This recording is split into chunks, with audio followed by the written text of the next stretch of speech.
Hello, everyone. Welcome to the Mindscape podcast. I'm your host, Sean Carroll. Here at Mindscape, we don't have that many hard and fast rules, but we do have some tendencies, some preferences, some inclinations, let's say. And one of them is we don't do politics that much in the conventional sense. We don't invite political candidates on to debate Republican versus Democratic talking points or whatever.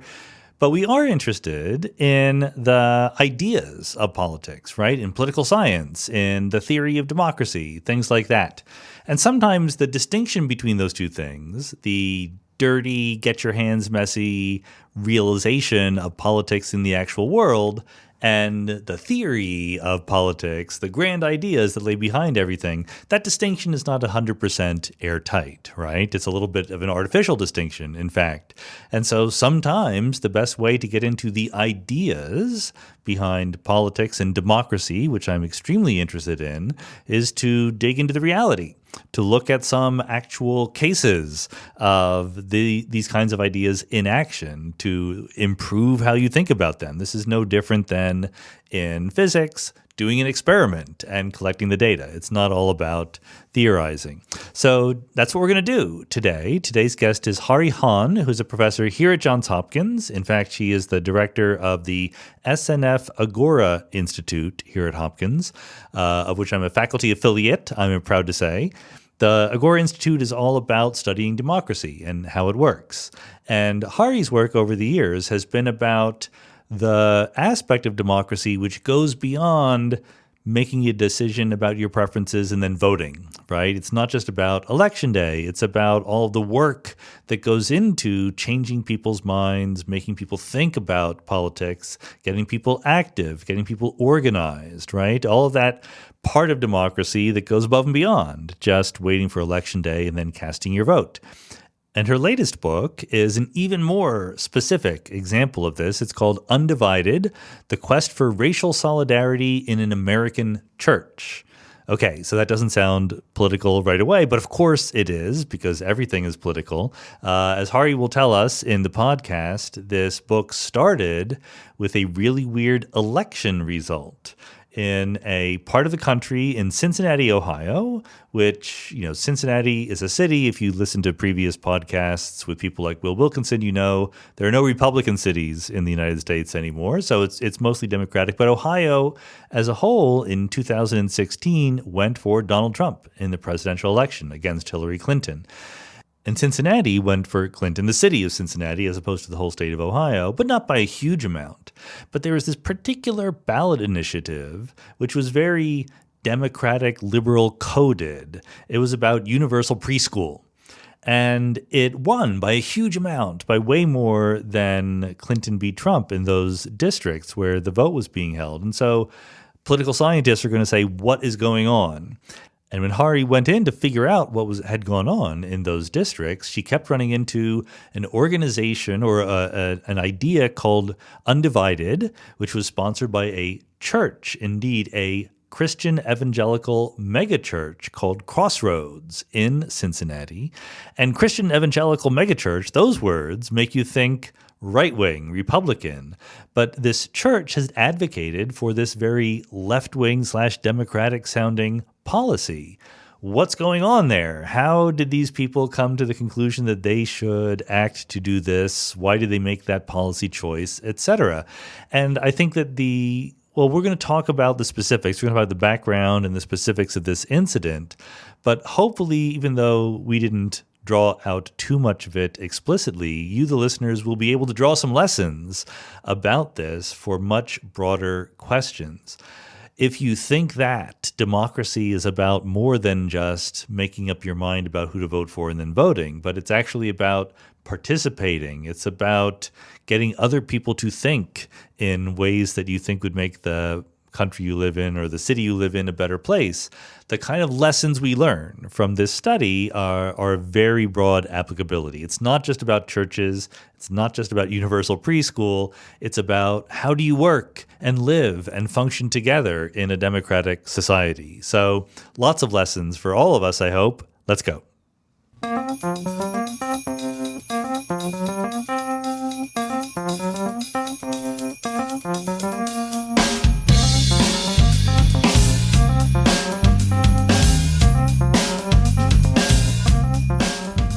Hahrie Han, welcome to the Mindscape podcast. Great to see you. Thanks so much for having me. So let's get a general overview before we go into the specific new book you've written, which is very fascinating, but it is something that grows out of previous work you've done. So as a political scientist, that covers a lot of ground. Like what do you think of as your specialty within political science? Yeah. I am really interested in this question of what it takes to equip people to act agentically and strategically and thoughtfully in the public square, And so that's, people might traditionally think of this as this question of like, how do we engage people in politics, questions about political participation, building social movements, collective action, that kind of thing. But I think at the core of a lot of those questions is ultimately this question of, what does it mean for someone to be an architect of their own future, which is what democracy should be in a sense. And how do we equip people to be able to do that? Because it's not a natural set of capacities that people need. And then in the context of a democracy, what is a science of how people come together to behave with each other, right? Because you can't do that alone in our political system. Yeah, no, that's great. So to sort of rephrase, like there's this cheap and easy view of democracy that every so often we vote for our favorite candidate and then we get back to our lives. But you're aiming at a need to be a little bit more engaged than that. Yes, exactly. So I think obviously voting is important. So I'm not trying to minimize the value of that in any way. But if that's the only way in which people experience democracy or politics in their life, then I think it's a really impoverished view of what it could be, but also what it should be in our societal system. I mean, maybe talk a little bit about what to me has become much more obvious over the past 10 years, which is what a challenging and counterintuitive idea democracy is. Not just that we let people vote and whoever is the majority has a say, but that the rest of the polity goes along. Like that, it turns out that's asking a lot of people. Yeah. There's so many, people out there who spend a lot of time defining like what is democracy and so on and so forth. And my favorite definition out there comes from a woman named Valerie Bunce, who was actually originally a scholar of Eastern Europe. And she was trying to articulate a definition of democracy that's different from, more authoritarian systems and other ways of organizing government and politics. And what she says is that democracy is unique among all other forms of government because it demands that people accept uncertainty over outcome in order to have certainty over process, right? Okay. Which to me is really interesting because what it does is it puts a focus. It's not different from other definitions in the sense that everyone would agree that democracy is a system in which people lose, right? And you have a peaceful transition of power. But what I like about the way that she defines it is that it puts a focus on two things that I think are really important. One is that is the question of uncertainty, right? That we're asking people to do something that is really both cognitively and emotionally difficult for humans, right? And so it's countercultural to our natural tendencies to accept that kind of uncertainty over outcome. But the second thing is it juxtaposes that with the sense that what we're trading is a commitment to a set of rights and responsibilities. And so we have to understand all aspects of that equation, the rights and responsibilities, the uncertainty, what are the conditions under which humans will accept that or not accept that. These are all, I think, really important questions that sometimes get lost if we just think about democracy as majority rule, through elections that happens every 4 years or whatever. So, well, yeah, and putting it that way brings into stark relief the fact that it's kind of an abstract ask, right? I mean, people want results. Yeah. And you're saying, let's instead buy a process. That sounds difficult to get them to buy into.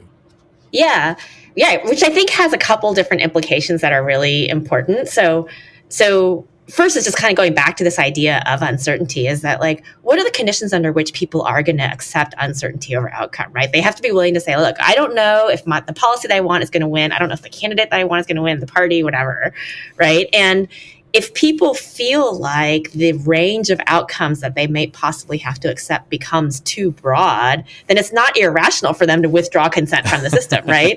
I mean, that's a totally rational kind of act. And so the question is, how do people come to understand what that range of outcomes is? And so I think there's a lot of interesting questions that come up if you think about that question of uncertainty. But then the second piece to the point of, about abstraction is also like, how do people come to have an experience of democracy, of all parts of that equation, of both the rights and the responsibilities and the possible outcomes that can emerge. And I think that's one thing that is, part of the reason why I spend so much of my time thinking about what are the spaces in which people come to learn the capacities of citizenship and democracy and so on and so forth, because I think that experiential understanding of what it means to be a member of a small d democratic community is foundational to actually making the system work, because of all the things that we just talked about. Well, and maybe this is also too simplistic, but what I detect in the modern world is a lot of people yelling at people they disagree with for being wrong and then wondering why they haven't changed their minds. Like the actual sort of dirty work of building a coalition that might win an election is not even paramount in people's minds a lot of the time, much less something that they effectively move toward. Yeah. I mean, there's this hilarious in a certain kind of way, statistic that I remember learning in grad school, which is that, when CNN came online and people began to be able to see like 24-hour, news, or sorry, not CNN, C-SPAN. When C-SPAN came on live and people began to be able to see the way in which Congress works, that support for democracy and politics and people's trust in politics actually went down, right? Because the original idea was that we want to have sunshine in government, we want transparency, we want people to see how the sausage is made. But then it turns out when people see how the sausage is made and they realize how much compromise and negotiation goes into it, they actually dislike the process itself. They want to have these kind of heroic stories of victory, which is just not how most politics works, to your point. So that's kind of, I think, one thing about that is really challenging. But then the other thing is that in a lot of ways, I think there are,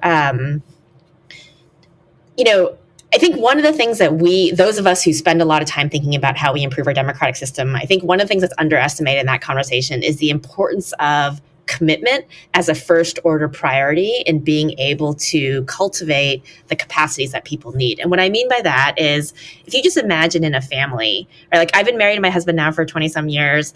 And, when we fight, we can fight in a way that, fight like we want to stay married, or fight like we want to get divorced, right? And of course, because we want to stay married, we fight in a way that, kind of shape the likelihood that we're going to be able to stay married, right? And so what that intuition, I think, tells me is that people's behaviors flow from the commitments that they have, right? And what we've done is we've created this situation in which we never ask people to really commit to democracy because it's abstract, because it's complicated, because of all these kind of things. But then we ask them to behave a certain way. Yeah. And it's like, wait a minute, we haven't solved the first order problem yet. and so I think that's a space where I think there's a lot more conversation that could be had about what it means to solve that first order problem. Is it related to the fact that, well, let's put it this way. I predict with very high confidence that a certain tiny fraction of my listeners will complain about this episode because it's about politics. And they think that anything about politics is sort of lowered in their estimate. Like politics is just bad. Politics is not pure, it's sort of grungy and whatever. And to me, this sort of betrays like an unwillingness to do the hard work, right? Like politics is about compromise and working with people you don't like. And that's, I want to say it's a feature, not a bug. I don't know. I certainly think it's a feature, not a bug. I will say that, there's a political philosopher, a guy named Bernard Crick, who has this pithy little definition, which I'm not going to quote exactly, but it's something like, politics are the public actions of free men, men, if you could sort of say people, which is the idea that like we are all free and independent humans. We all have our own interests and desires and motivations and things that we want to enact in the world. We may or may not think of them as public, right? In the sense that I want my children to have a good life. I want, I want to have a good job. I want to be able to feed my family. Like there are certain things that we all want. But at a certain point when those actions collide with another person, there's a dimension or a way in which they become public, right? So my desire to feed my family, if I live off the grid and I have my own farm, then maybe it doesn't have to collide with other people. But in most cases, there are ways in which in our lives, like different things kind of come to interact with other humans. And when that happens, then there's a public dimension to that. And that inevitably generates politics in my mind, And so I think one of the challenges is that politics has come to take on this kind of dirty, have a dirty connotation in our society, but it doesn't have to be so. And actually, one more thing that I'll just say, which might be another way to think about it, is one of the things I've been thinking about a lot since working on this book is also related to a set of questions about, what are the ways in which the kind of models that we have in our head for how we think about politics might be different than the models that we have when we think about things like markets, which is not an original question. Like lots of people have that question, obviously. But one of the things that I think is that this working on this book really, I think, helped me understand in a different way is the idea that, markets, we build our models from a set of assumptions about like humans, how humans generate interest. And then we sort of like reason up to the kind of systems and how they come to interact with each other and create the system. And I think in a way with politics, we have to start with the assumption that what we're asking people to do in these public actions in politics, right, is countercultural because of the uncertainty, because of all the things that we've talked about. And so the models should start not with an individual, but with a dyad, right? And sort of think about it from this question of, let's say we were to, because politics only comes into play when you have people interacting with each other. So let's start with an assumption about a dyad and what goes on in that dyad, right? And then you can reason from there about the kind of system that we need. And the reason why I think that's relevant is because when you think about a dyad, then questions about things like the construction of interests, the ways in which we come to understand negotiation, all that kind of stuff becomes endogenous to the model in a way that I think it just raises a different set of questions when you start with an individual. So it's not to say that you can't end at the same place, but it's more that the kinds of questions you're led to ask if you start with a dyad are different than the kinds of questions that you start to ask if you start with an individual. And so it's a different way of thinking about this question of what is the system that we need for the humans that we have, for the kind of democracy that we're trying to construct. And by dyad, we just mean two individuals relating to each other, or could it be an individual in a larger structure, or what?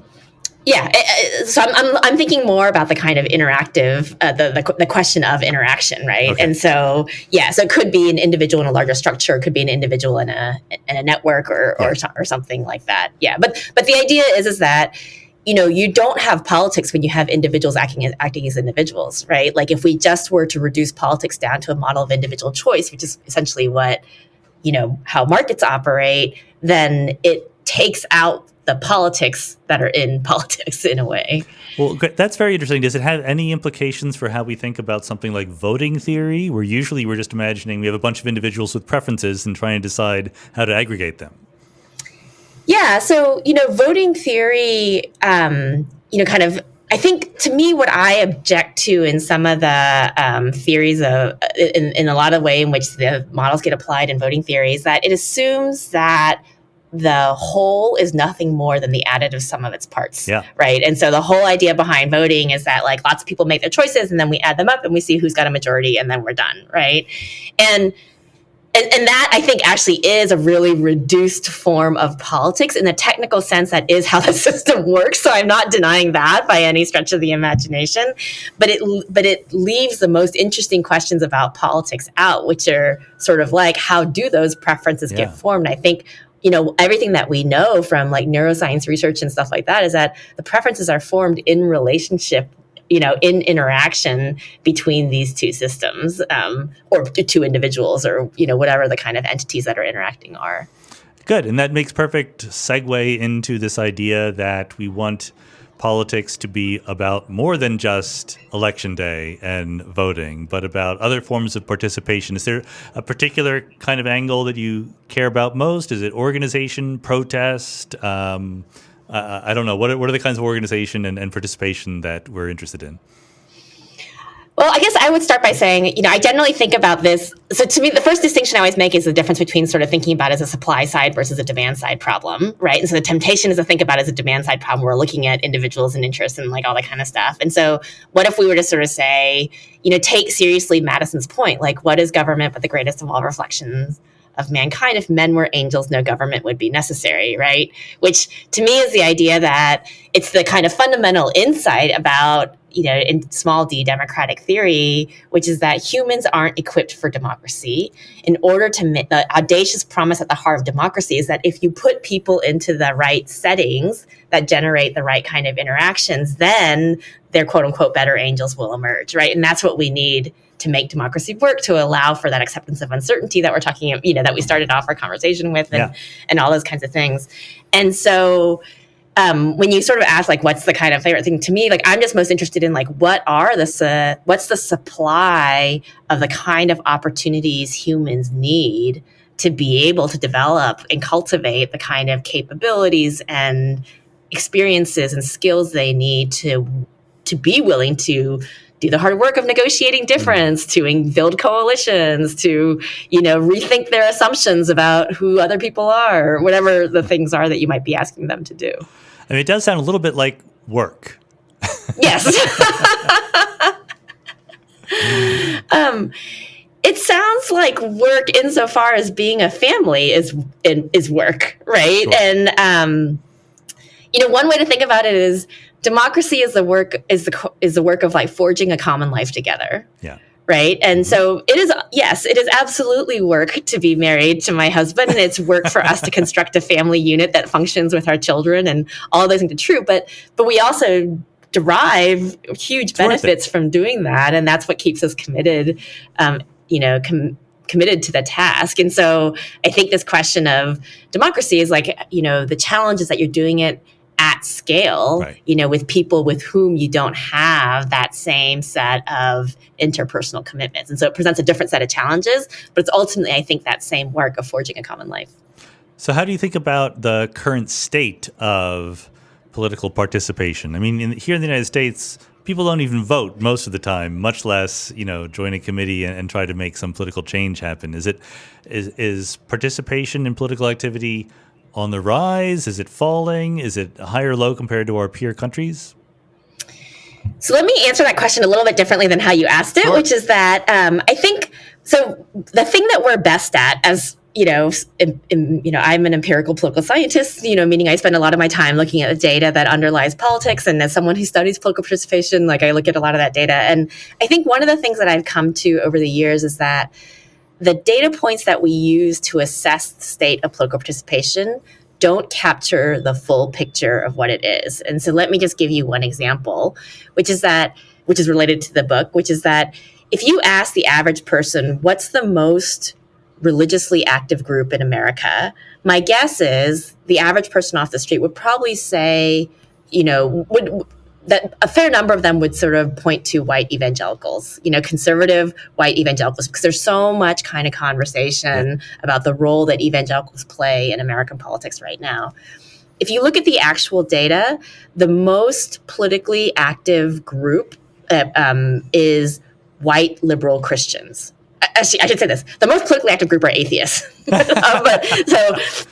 you take the atheists out and you put people who have some kind of faith commitment and you compare across them, it's not Black Christians, it's not conservative white evangelicals, it's liberal white Christians tend to engage in twice as many political acts as their counterparts, whether they are Black Christians or conservative white Christians or something like that, And so the question is, well, why are our perceptions so off relative to the actual number of acts of participation that people engage in? And I think what that tells us is that the kinds of numbers that we use to assess the level of participation is not reflective of the impact that those acts can have in the public square, And when I first looked at that data, I remember I sent an email to this progressive white evangelical pastor who I gotten to know and sort of said, like, how do you make sense of this?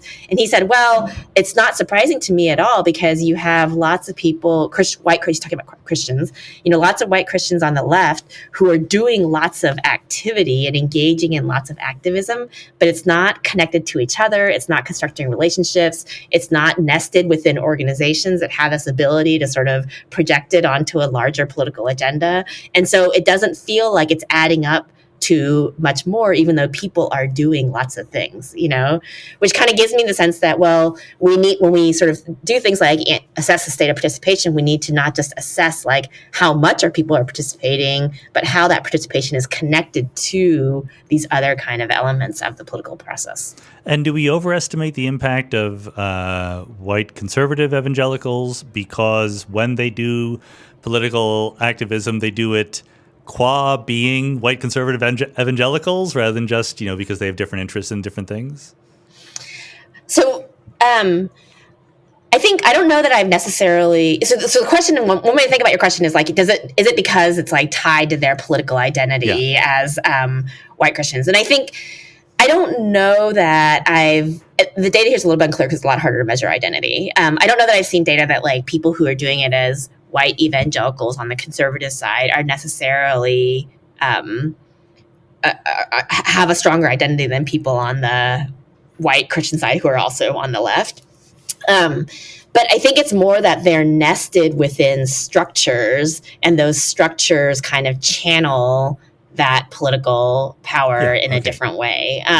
This makes me Albert Hirschman is a political scientist who wrote this like terrific book in the mid 20th century called Exit, Voice, and Loyalty, where he talks about the idea that the fundamental logic of market organizations is different from the fundamental logic of what should be political organizations. The idea being that market organizations operate on the logic of exit, which is that if I don't like your product, right, I go and I find another one. So if I don't like Cheerios, I go buy Chex, right? If I don't like Heinz, I go buy Hunt's ketchup or whatever the thing is, right? Whereas political organizations shouldn't operate on the logic of exit, right? So if I don't like what your candidate is doing or I don't like what your organization is doing, instead of just going and finding another product or an organization that has a similar but better product, instead what I should do is exercise voice, right? I should stay and I should try to advocate and change what I think is the right thing to do. But that's a much harder ask of people, right? And in order to have that, people need loyalty. That's hence the title of the book, Exit, Voice, and Loyalty. And I think I would sort of say that the difference between the left and the right is less about identity and more about the fact that a lot of the left-leaning organizations that drive participation on the left tend to operate more on the logic of exit, whereas the ones on the right have become more effective at operating on that logic of voice. And so they're able to channel activity and sort of sustain disagreement and sustain that kind of deliberation in a different way. It seems, and I don't know, you're the expert here, so you'll tell me, it seems that much of the story you just told is different now than when I was a kid. When Jimmy Carter was president, there was much less... First evangelical president is Jimmy Carter, right, as a Democrat. He was, but yet it wasn't... I didn't even know. I was beginning to follow politics at the time, but I didn't he was certainly Christian, but it didn't have the resonance that it has now in terms of being a political identity. And then the moral majority and Jerry Falwell came on the scene. So am I right to think that this discourse has changed quite a bit over the past few decades? Absolutely. I mean, there's a terrific group of scholars right now who've done a lot of work kind of looking at what are the roots of this kind of quest for what people call kind of Christian nationalism, within evangelicalism, and how is that tied to some of these theological fights that have been going on for a century or more. So it is like that is both true that those roots have been there for sure, but that it became in the United States, at least, it became much more pronounced starting around the 1970s, and then it got tied to a partisan agenda, by the end of the 20th, early 21st century. And once it got tied to a partisan agenda, then you began to see this kind of breaking apart that Trump, in some ways, is the culmination of. But one thing I will say is, in doing research on this book, one of the things that I realized is that, evangelicalism is like Protestant evangelicalism is a very rich and varied tradition, and many of these traditions are, and that the part of it that has become the most prominent is one that asserts that the way to realize their faith in the modern age is to try to exert Christian political power, right? And so this is the rise of the moral majority. This is the Christian right that we're seeing and that we're talking about, and that has very fundamentally changed American politics in the past several decades, for sure. But there's a whole different trend within evangelicalism that in some ways the largest churches in America kind of come out of that trend. And that trend is really rooted in much more of a missionary tradition, where the idea is that the way in which you realize your faith or realize the vision of God's kingdom on earth is not focused necessarily on exerting political power, but instead is on converting as many people as possible to Christianity, right? And so the goal there is humans, it's souls, that they're trying to convert, and that's why some of the biggest megachurches in our country really come out of that missionary tradition, because they're so focused on growth as opposed to the ones that get the most political attention, which are often focused more on political power. And how does this is a vague question, but how does this tie in with what I perceive to be more polarization now on the political level than we ever had before? I mean, I remember reading recent studies saying that there are people who now call themselves evangelical Christians, even though they don't ever go to church, don't even know anything about the Bible, but they know that those are their political fellow travelers, so that's how they start to think of themselves. Yeah, this is an area where I think the data that we have is actually very challenging for a variety of reasons, which is the idea that we definitely have a lot of data that says people who self-identify as evangelical are increasingly more likely to be conservative, and I think, and I will just say, I just want to be really clear that I think no matter how you cut the data, evangelicals tend to be more conservative than not. I think that is unequivocally true. Is it as extreme as numbers where it's 8 and 10 white evangelicals voted for Trump? I think those numbers are overstated. And the reason for that is precisely what you said, which is one of the things that we know is that there are a lot of people who identify with the political agenda of evangelicalism that will self-identify as evangelical, even if they don't adhere to the faith tenets of evangelicalism. Whereas there are people who may not agree with the political agenda of evangelicalism, even if they adhere to the doctrinal beliefs that define evangelicalism as theology. And then when a pollster calls them and says, "Are you evangelical?" they say no. They might say that I'm a Christ follower, they might say I'm a Jesus follower, they might say I'm Christian, but they won't say that they're evangelical because they associate that with a political identity that doesn't represent them. And so the data is really murky, and there's this question of who gets to define what an evangelical is. Is it adherence to the political identity? Is it adherence to the faith identity? Is it the people who show up in the pews on Sundays? It's there's a lot of murkiness around it. More evidence that political science is very hard and everyone should just do physics instead. It's so much simpler. The real world turns out to be really messy. Very, very messy. But I know. that also, the question I was going to ask next, you've already basically told me is unanswerable, which is, how many evangelicals are there? How big is this block of like-minded people as a percentage of the U.S.? So about 70% of Americans identify as Christian. Within that, the largest kind of grouping is probably non-denominational evangelicals, right? But there's also large groupings of Catholics, obviously, and other denominations within that. And so the estimates vary. I will say that there's a sociologist at Carleton College named Wes Markowski who has developed this term that he calls the other evangelicals, which are basically people who are evangelical by faith in the sense that they believe in the core tenets that define evangelicalism, but they reject the political identity of evangelicalism. He estimates that represents about 30 to 35% of evangelicals by faith, which is about comparable to the estimates of what percentage of evangelicals are Christian nationalists. So you can imagine that if we have a distribution, about a third on one side are sort of kind of a more authoritarian Christian nationalist side, and then about a third is what Markovsky might call other evangelicals. But again, the data here is really murky, and so these are all estimates based on putting a variety of data points together. But those are fractions within that group. What is the percentage of Americans who are evangelicals in some sense or another? I think the estimates that I've seen are usually around like 30 to 35% of Americans overall. Yeah. That's a big number. That's a powerful It is a big group. number. Yes. Yeah. It's a non-trivial. And that number includes, I think, Black evangelical. I mean, not just white evangelicals. Like, I think that the data that I've been talking about is primarily within the white evangelical community. Okay. And then, as you've already alluded to, there is this phenomenon called Donald Trump, who came on the scene, not as an especially obvious paragon of religious virtue, but entered into a strong alliance with that political segment. So there's got to be a lot of theorizing that I don't know about by professional political scientists trying to understand what makes that alliance work.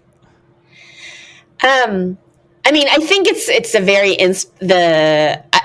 actually, I will say I don't know that I've seen a ton of theorizing, in the sense that I think the assumption is that it's a very instrumental deal on both sides. That transactional.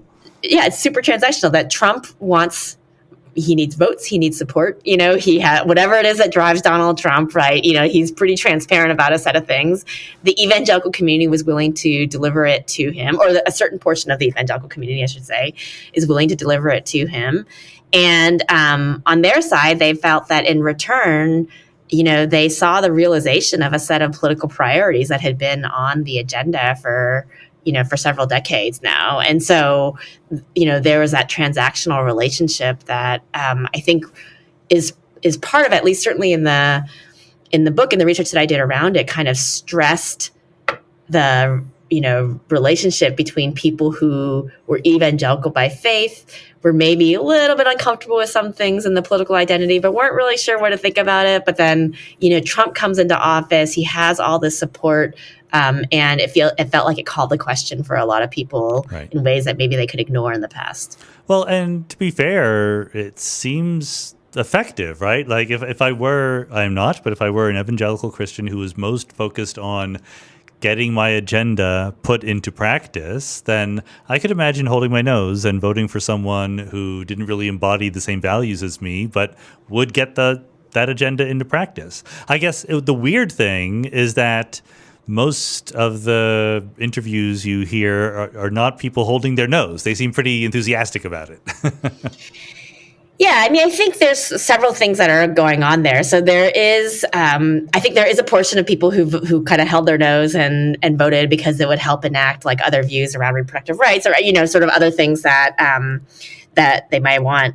But I think there's also a significant portion of people who are evangelical that feel very maligned by the political system in general, right? It is true that we live in a secular society, and they, feel that a lot of the kind of like socio-cultural institutions in American life are dominated by secular approaches to life. And so that creates a feeling of defensiveness, I think, that kind of manifests and was stoked by Trump, and so I think that's where you sort of get that sense of people not necessarily feeling they have to hold their nose, but this is something that they actively support. Yeah. Well, it goes back to this huge debate that was in 2016 after Trump first won, whether or not we should understand the surprising number of Trump voters in many people's minds as a result of economic anxiety or something more resentment-based, racial resentment or resentment against immigrants or just people's powerlessness in society.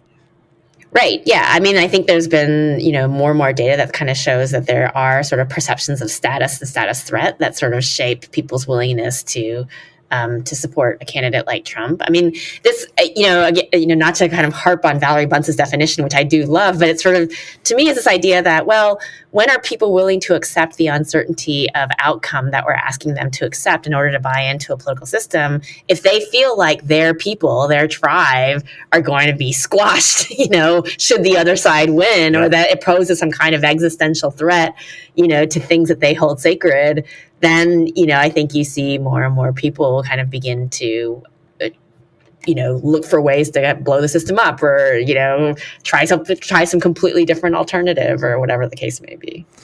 Okay, so now just to drive home the point that political science is very, very complicated and there's always exceptions to everything, there's a ballot initiative in Cincinnati, issue 44, that caught your attention. So tell the audience about that. Yeah, so most of my day job, most of my work is, partnering with organizations that are trying to get people involved in collective action and public life in different ways, and then essentially putting data and learning around their work to try to understand how they can do that more effectively. Like, how do we do that better? And my attention was drawn to 2016 ballot initiative in Cincinnati that was trying to pass universal preschool with targeted resources for the poorest children in the city, which, given the demographics of Cincinnati, is primarily a poor Black population. It's very high rates of racialized poverty in Cincinnati. And if you remember in 2016, Trump won Ohio by a pretty significant margin. And this ballot initiative passed in Cincinnati by the largest margin of any new education levy in Cincinnati history. And so I thought, okay, what is going on here, right? Because not only did this new tax pass, it passed by this huge margin, and even though Cincinnati is a city, leans left, in the politics of Ohio, you still had a significant number of people that had to have supported Trump and also supported this ballot initiative. Right. So I wanted to understand more. And I was initially doing research in Cincinnati because of this ballot initiative, and people kept telling me, there's this church that are sending all these volunteers. And that's not infrequent when you study political campaigns to say, oh, there's a church that was involved. And, usually it's in a situation like this, it's probably, I sort of assume that it would be some like lefty Unitarians, who sent people to, make a few phone calls and here and there. And it turned out that it was this evangelical megachurch in Cincinnati that was sending hundreds of volunteers. And that's when I thought, okay, like, this is unusual, like, what's going on. And when I dug into it, it turned out that all these volunteers had been animated to get involved in the campaign through a program called Undivided, which was a program that was started by the highest ranking Black pastor in the church. In 2015, he had stood up and said he wants to do something on the racial divide in Cincinnati. And he had such an outpouring of support after he preached about that they decided to build a program, and the program launched in early 2016. It was a 6-week program designed to equip people to get involved in the work of building racial solidarity. And then that people were so animated by that program, they then got involved in this ballot initiative in the 2016 election. And so that's how I came upon Undivided to start. And I was trying to understand, how was it that it was having these really unexpected effects that we just aren't seeing in other kinds of programs like that. So to be clear, this is what the word megachurch means. There's like tens of thousands of parishioners who go there. So the technical definition of a megachurch is a church. I mean, it varies a little bit, but roughly about 2,000 people or more. Okay. But this church was the third largest megachurch in America. And so now it's a church that gets about 35,000 people per week to show up in person and about 500,000 people online. So they have a scale that is unlike any of our political organizations, because there are no political organizations that get 35,000 people once a week to show up, Definitely not. And then at the time when I started researching them in 2016, there was about a 20,000 person a week church. So it's grown since then. But here's a couple other stats that I didn't know until I did this work. The largest 9% of churches in America contain 50% of the church-going population. Right? And so church attendance in America is heavily skewed towards large churches. And the average mega church grew by something like, I don't have exact numbers right, but I have the magnitude right, by something like 34% between 2015 and 2020. So these mega churches are not only drawing a lot of people, they're growing, and so these mega churches, say there's a big debate about what the value of these churches are from a theological perspective, but say what you will, it's the growth edge of American Christianity right now. Completely different from the church that I went to as a kid was a declining Episcopalian parish in Trenton, New Jersey, with a few dozen people maybe.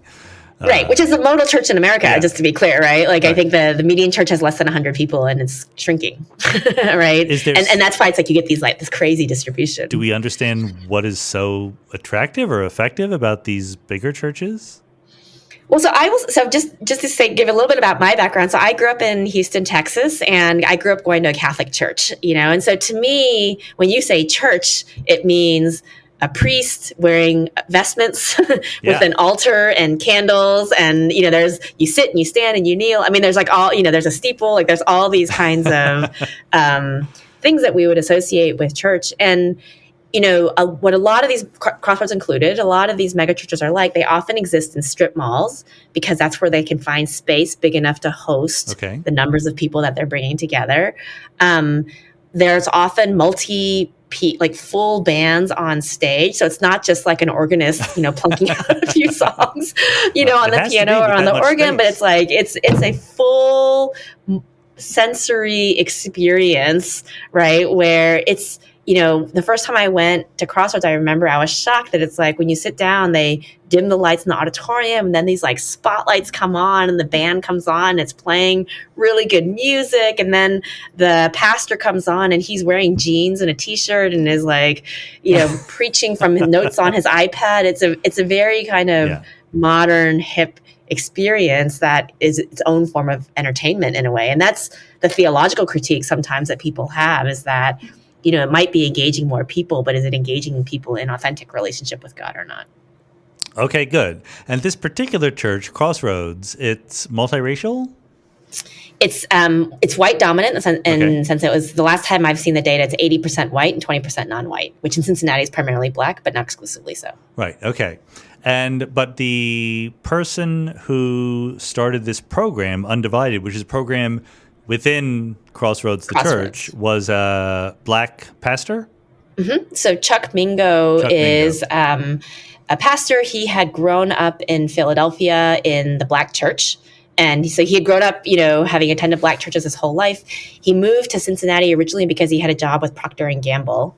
And so they're headquartered in Cincinnati. And so he went there and then eventually felt the calling to go into ministry and found a job as a pastor at Crossroads, which is a white dominant church. And so that was really unfamiliar to him in a way, but he was able to he felt very called by God to be a pastor there. And so he became the head pastor for the kind of flagship campus of Crossroads and was extremely popular. It still is, one of the most popular preachers in the church. And what had happened was that in Cincinnati, there had been an unarmed police shooting. There had been a police shooting of an unarmed black man, and that sort of threatened to kind of tear the city apart. And as that was unfolding in the city, then Chuck got up one Sunday and, even though he had grown up in the black church, he had not really spoken a lot about race from the pulpit. But he stands up on the main stage and says that I feel called to be a voice for race relations in the city.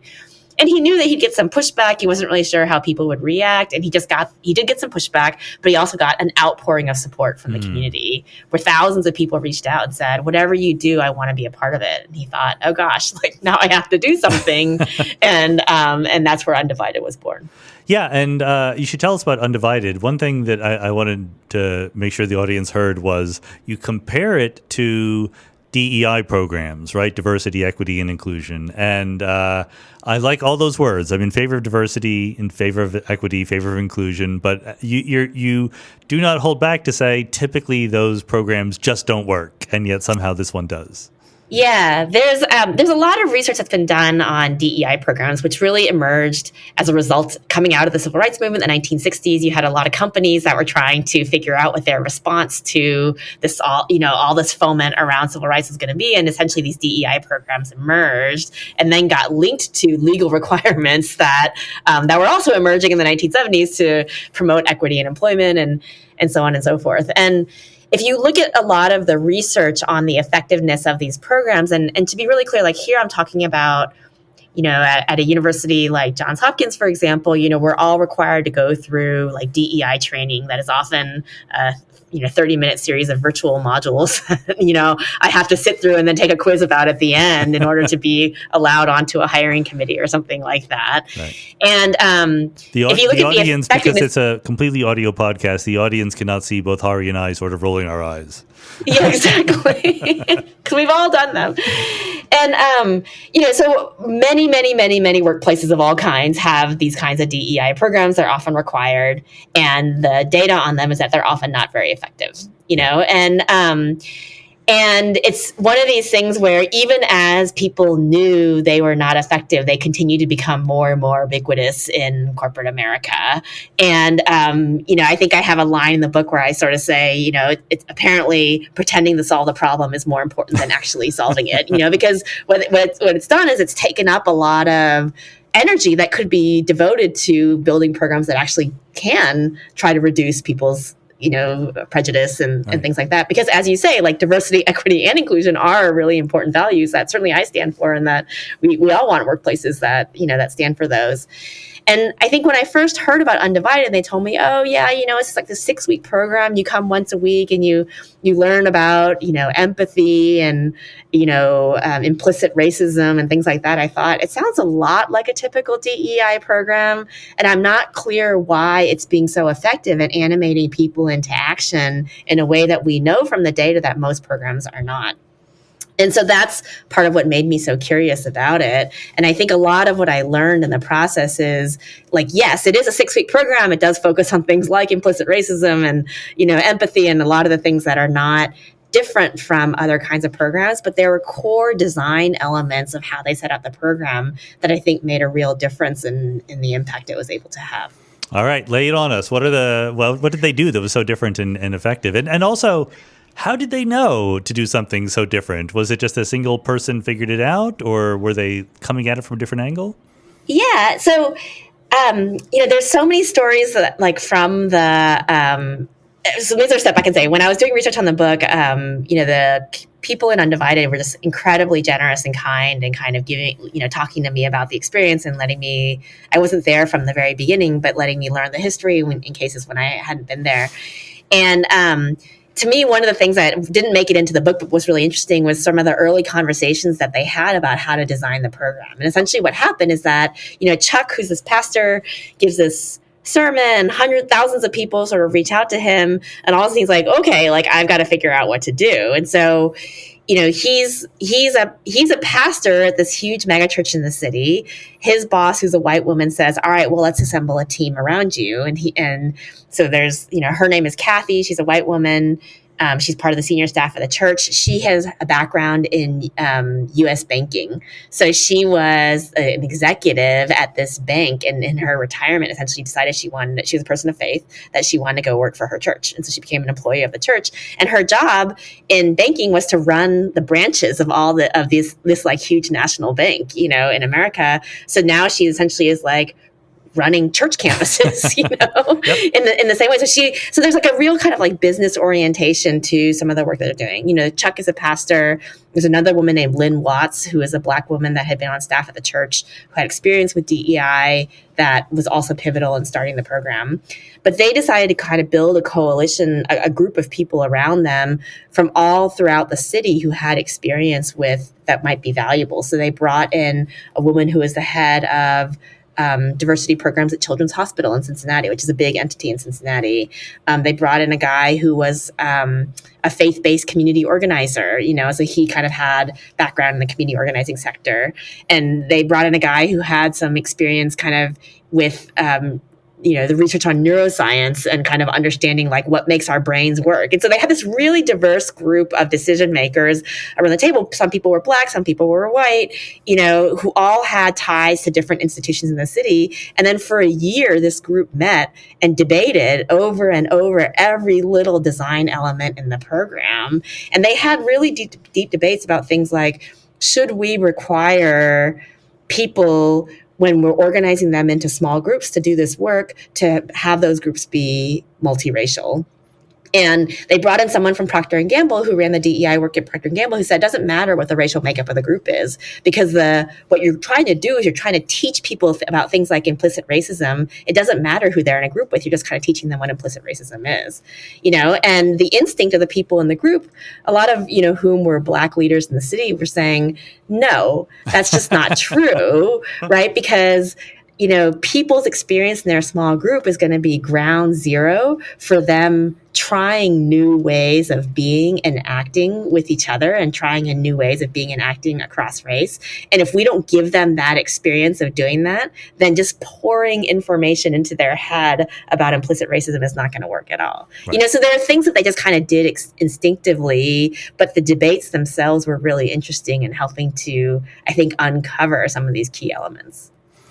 And okay, and so when it came down to actually, so that's you told us a little bit about process.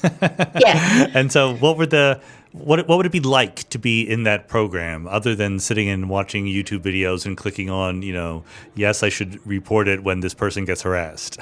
Yeah. Okay. So here's what I think here are a couple of things I think that come out of it. First is that risk, the ability for people to be comfortable taking risk is underestimated in most DEI programs, right? And so in a lot of DEI programs, it's like, you're telling me the way that I should behave. You're trying to script my behavior. If it's run by lawyers, it's probably in a legalistic way to minimize, liability for my employer, right? But even in the programs that aren't run by lawyers, often they're trying to sort of give people a sense of what the correct answer is in different kinds of situations that we might confront when we have to work with people who are different from a different background from us. And Undivided didn't really script answers. Instead, what they were doing is they would do something like explain the neuroscience of empathy.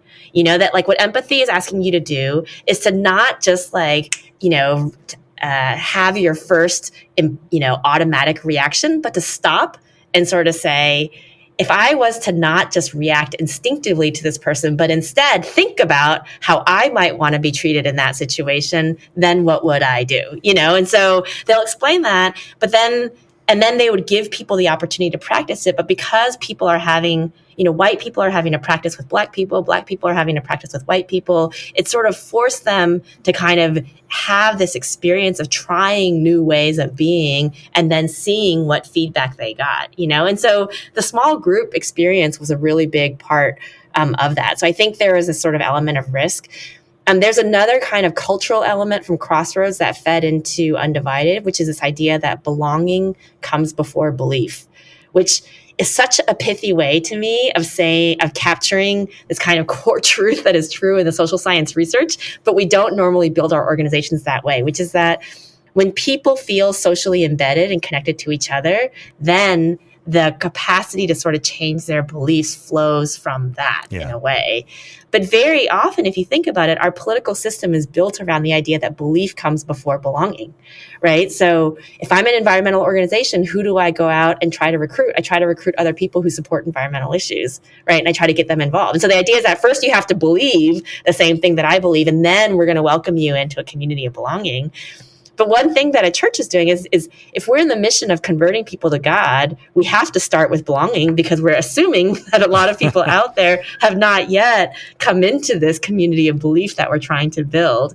And so that culture of creating settings of radical hospitality was part of Crossroads, but also infused Undivided, and I think created the kind of social environment that people needed that enabled them to feel comfortable taking risks, even on things like, traversing something like the racial divide in America. And then the third thing I'll just sort of say is, there was a structural element to what they did that, the fact that people were organized into these self-governing small groups that were able to do their work, but each of those small groups was connected to a larger program that was nested within a larger church, and so on and so forth, meant that it was creating like a fractal structure, where there's a pattern of behavior that's established at this intimate level at the human scale, right? But that pattern was replicated at ever larger scales within the church. And so it had the effect both of creating a set of habits that could then become scaled in a different way, but also making people feel like they were part of something bigger than themselves. And I think all those things kind of, came together to create this brew of possibility that was really different than most DEI programs. Well, I know I love that for a lot of reasons, going way beyond DEI. I mean, there's an obvious issue with a certain kind of bureaucratic mindset, right? Which is we're going to consider everything that can possibly happen and, like you say, tell you the right way to respond to that case. And again and again and again, there's a failure because the thing that actually happens isn't quite what you anticipated, and the rules don't apply. So the general philosophy seems to be, instead of doing that, I don't know, can we be so grandiose as to say, focus on the underlying values that lead you to make the right decision rather than here's the decision you should make? Yeah, I mean, I might put it slightly differently, which is that, in organizing, which is a lot of what I spend my time studying, organizers make a distinction between getting people to do a thing versus getting people to become the kind of people who do what needs to be done. And so to put it in the language of, kind of like, it's like, are we creating kind of adaptive agents, who can respond to the kind of uncertain environments of navigating difference that we're all going to face, right? Or are we creating automatons who can respond formulaically to a set of scripted scenarios that are given to them? And Undivided really focused on this question of how do we get you to become the kind of people who do what needs to be done? And this is why the structural element I think really matters. How do we then create the scaffolding around you that you need to be able to sustain that kind of behavior over the long term, And so the other piece about Undivided that I always feel like is an important part of the story is that the Undivided program really is a 6-week program. That's where it starts. But then they invite people into these things that they call on-ramps, which are sort of vehicles through which the activity can be continued. And different people can choose different kind of on-ramps depending on what they have time for in their life and what they're interested in and all the different kind of things. But the important piece of it was that people had a vehicle through which they could continue to negotiate the complexity of navigating the racial divide, And so it's not like they were like, here, we taught you all this stuff. Now we're going to drop you off, go off and become, a bridge builder in life, right? It sort of is like, it's really hard. And all of these people faced backlash from their family, from their friends, from their church community. And they had to figure out, how do I make meaning of this? What does this mean? What do I believe? How is this consistent with my values or not? These are all really hard things to answer. But it sounds like they are helping people get a sense of agency and responsibility. And that's just a much more positive thing to get than a list of right and wrong things. Oh, completely. Yeah. It's a difference between kind of saying, here, I'm going to make you a consumer of, these, scripts that I'm going to write for you versus I'm going to make you a problem solver, right? Who has the capacity to creatively solve these problems that are inevitably going to come your way. And one of the things I loved about it that you mentioned in the book is that despite the fact that this was about racial justice, et cetera, I don't know whether this was sort of baked in from the start or arose later, but they didn't try to make people less racist. They sort of found people who were not that invested in being racist and gave them a way to do things that would make the world better. Yeah, exactly. I mean, I think the assumption is that we are all human and we all have certain prejudices and biases that we bring to the world. And because for those of us who grew up in America, very often that is racialized, right? It's just a fact of life in America in a way. And so, we're not going to take the humans that we wish we had. Instead, we're going to take the humans that we have, right? And then we're going to sort of say, even if that's true, I think there are a lot of people that kind of have this sense that, but the world that I want to live in is a world in which diversity and equity and inclusion is valued. But I don't really know what that means and how do I get there? And sometimes when I have questions, I'm not sure where to go. And when I take action, I feel like I'm all alone, And so it's if I look at some of the survey data that we have in Undivided, it's, it's not like they were taking white supremacists and turning them into warriors for anti-racism, but they instead were taking people who felt isolated and putting them into community. It felt taking people who felt confused and helping them make sense of that confusion. But to be clear, one of the core characters in the book is a white woman named Jess who, she grew up in a family where her dad literally had the words like white power tattooed on the back of his triceps. And he taught her a kind of ideology of white supremacy explicitly, as they were growing up. And, but then she became addicted to opioids in high school. She eventually was sent to prison. In prison, she's in a multiracial environment and she thinks, wait a minute, these women are not at all the way that my dad taught me to believe, what's going on here. And so that was enough to kind of begin to have her ask questions that she hadn't really asked before.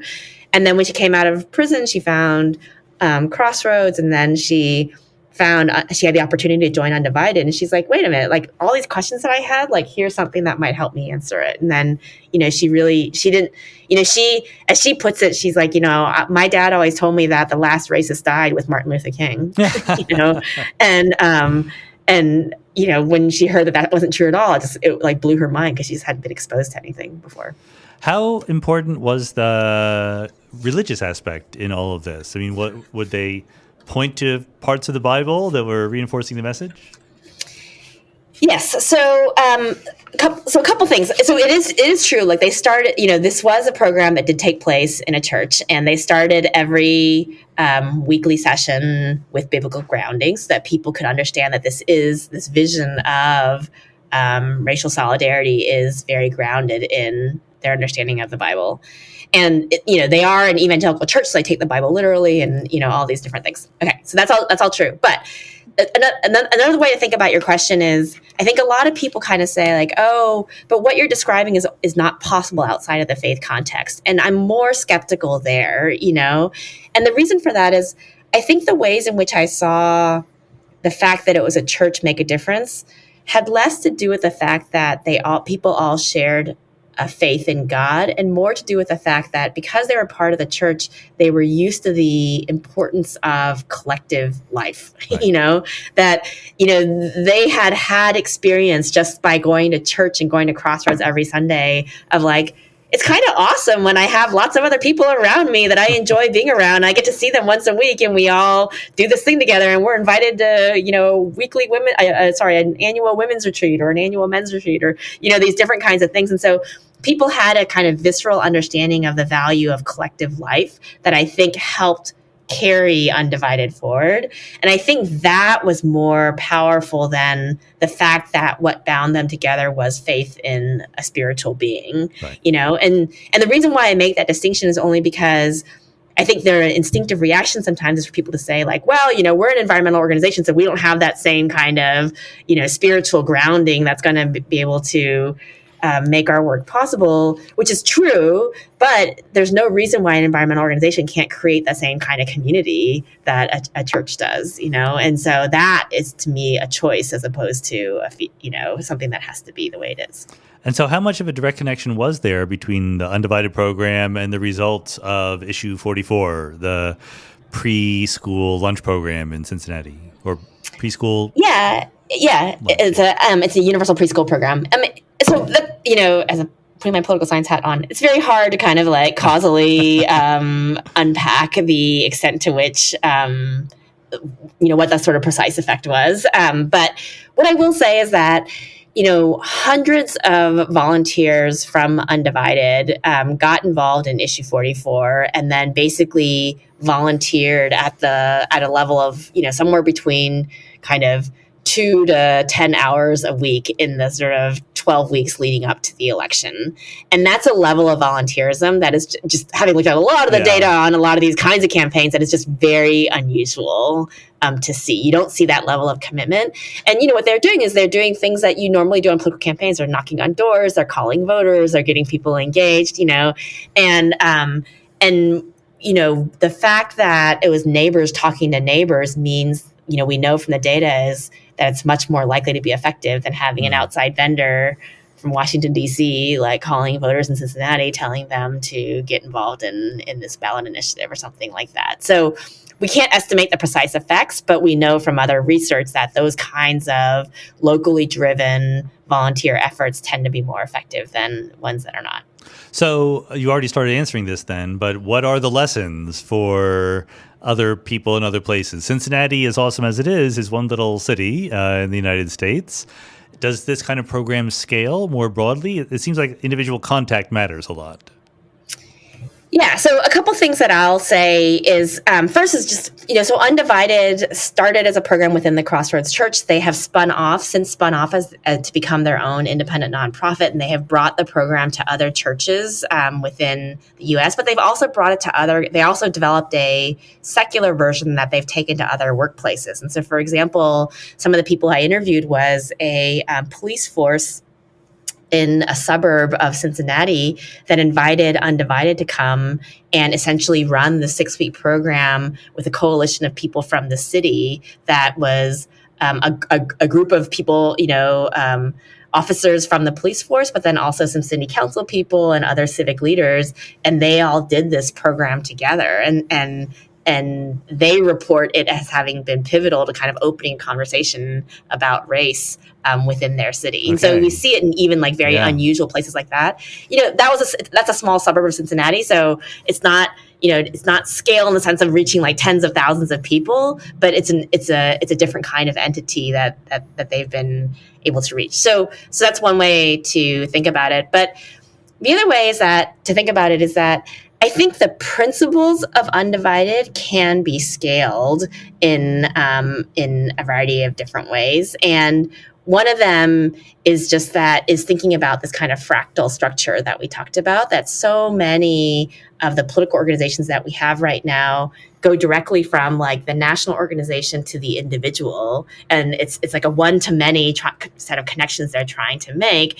But in a one-to-many set of connections like that, you can't have the deep impact that you want, the transformative impact that you want, on that many people, right? You're necessarily limited by the number of people you can reach. But if you create a structure that kind of operates like this fractal, then you can knit lots of different units together, because each of those units is a self-governing unit that can stand on its own, And so I think there are structural elements like that help us think about scale in ways that are replicable outside of just the context of Undivided. And just to kind of loop it back to the earlier part of our conversation is when we were talking about some of the kind of, lessons about democracy and what this means for democracy as a whole is, if you accept the Madisonian premise that humans are not naturally born with the skills they need to make democracy, that we need these kind of settings to sort of help us reach our quote unquote better angels, that a one-to-many structure is not going to give us the kind of experiences that we need to help us reach our better angels. We need some kind of fractaled set of experiences like that. And that's one of the things that we know through other data has really become less and less common in the structure of American civic life. Sorry, which has become less common? Those kind of fractal experiences, you tend to have a lot more organizations where you have a centralized staff that are trying to reach lots of people at scale because we have a technology now to do so. But those kinds of experiences aren't creating the kinds of experiences that help us develop the capacities we need to actually make democracy work, right? So those are the kind of things where it's like we've gotten good at getting people to do a thing. We're not very good at getting people to become the kind of people who do what needs to be done in a democratic context. Yeah, and to wildly generalize here, it sounds like there's a theory in which these structures are more effective if they grow up kind of organically modeled on real-world complex networks rather than some top-down intelligent design system. So that's actually, to me, that's an open question. Like, I'm actually really curious about that. Like, my like whatever personal temperament is probably one that I find organic systems that kind of grow up like that to be more interesting. But I don't actually know if I have seen any qualitative or quantitative data that makes me think like if you have a well-designed system that does come from the top down that creates these kind of self-governing fractals of activity, is there some ex ante reason to expect that they would be less effective? I'm not sure.